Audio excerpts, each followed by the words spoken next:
Welcome to our feature clip highlighting browser access for SAP Business One Release 9.2.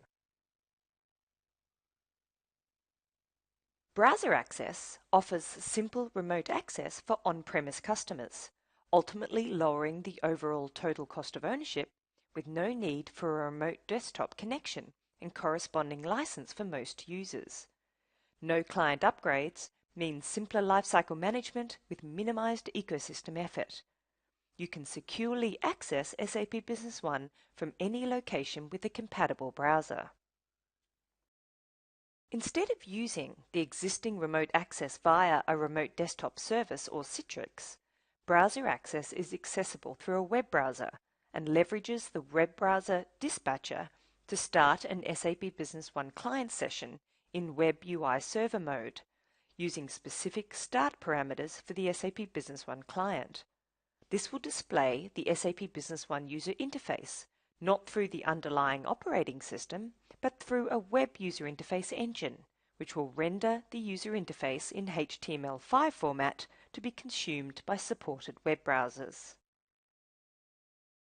OEC computers would like to lower their total cost of ownership, and they're looking at ways to do this.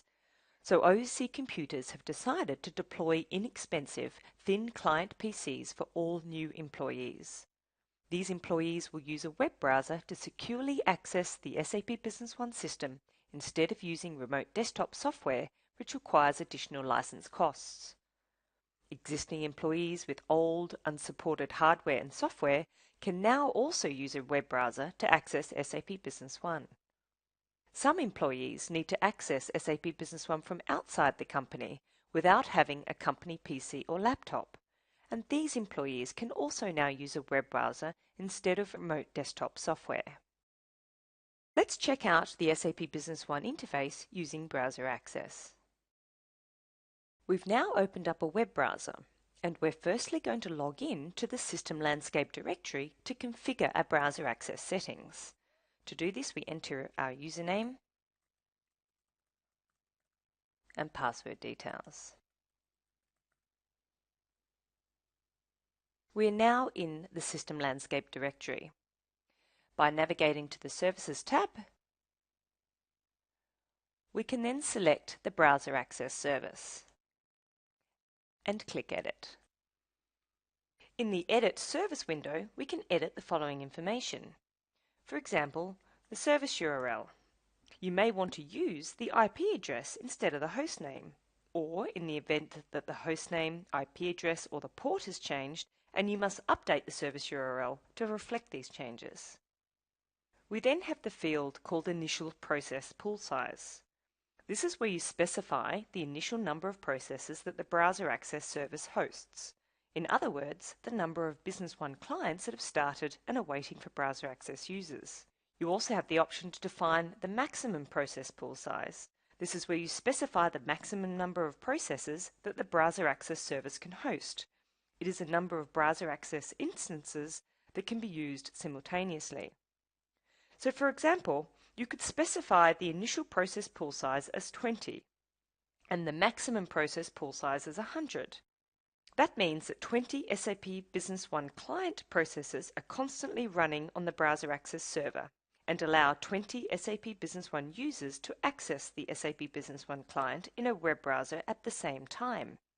If more SAP Business One users attempt to access the SAP Business One client in a web browser, more processes are started, but at most 100 users are allowed for concurrent access.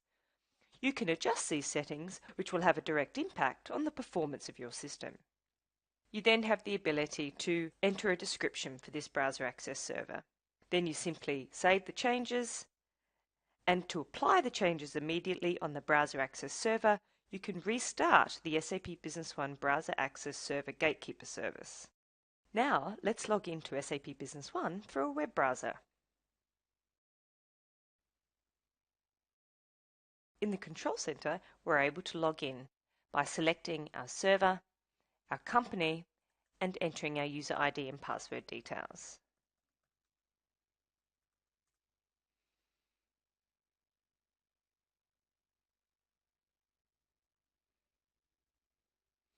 As you can see, the standard SAP Business One menu has opened, and it is the same user interface as if you were logging in via a standard SAP Business One client.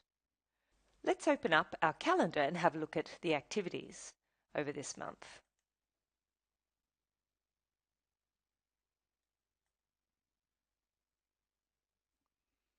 We can actually see that a task has been created to check a recent sales order. Let's double click on this task. We can have a look at the activity. We can see the activity relates to the customer parameter technologies. We can also drill down to the customer and have a look at the business partner master data details. In this instance, I'd like to actually have a look at the recent sales order that was created. I can click on Link Document and then I can drill down to the actual recent sales order. From the recent sales order, I would like to save this sales order as a PDF and print it out. We simply select Preview and Print, and then we're presented with the PDF view of the sales order document. We can simply download this sales order document and save it as a PDF, or we can print the document based on your setup of your print settings. This is a very simple example of what the browser access user interface looks like for SAP Business One Release 9.2. Thank you for your time today, and make sure you check out what's new in our highlighted feature clips for SAP Business One Release 9.2.